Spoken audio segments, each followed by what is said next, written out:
maintsy amin'ny fanarahana amin'ny fampandrosoana takin'ny fitondram-panjakana ny fivoaran'ny postra malagasy. Ino ny votra nandritra ny fanamariana ny tsingeritaona ny IEM sy ny fampahafantarana ny fanamby napetraky ny postra ankehitriny. Ivrisara. Ny fanantsarana ny fandraharana ara-bola eto Madagasikara ny fanamby napetraky ny postra malagasy nandritra ny fanamariana ny faheritaona ny IEM na ny initiative pour l'émergence de Madagascar omaly ampitomboana avy ny tany malagasy misitraky izany ao anatin'ny 5 taona hoy ny fanazavana.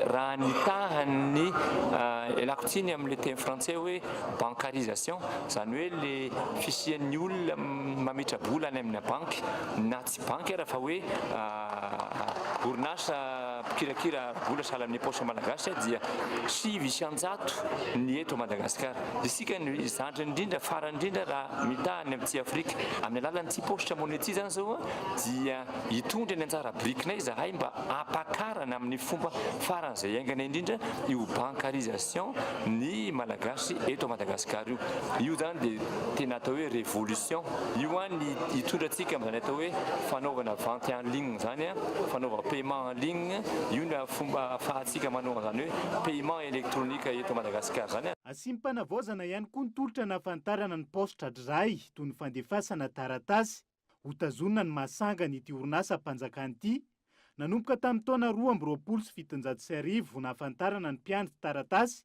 nampita ny afatry ny mpanjaka ka hatramin'izao. Omaly no totosa tetsy anosy ny fanamariana ny tsingeritaona ny IEM sy ny fampahafantarana ny fanamby napetraky ny postra malagasy miaraka amin'ny ministeran'ny postra sy ny fifandraisan-davitra ary ny fampivoarana ny atao arakajy mirindra izay nitronon'ireo mpanangana ny IEM sy ireo mpikambana eo anivon'ny governemanta.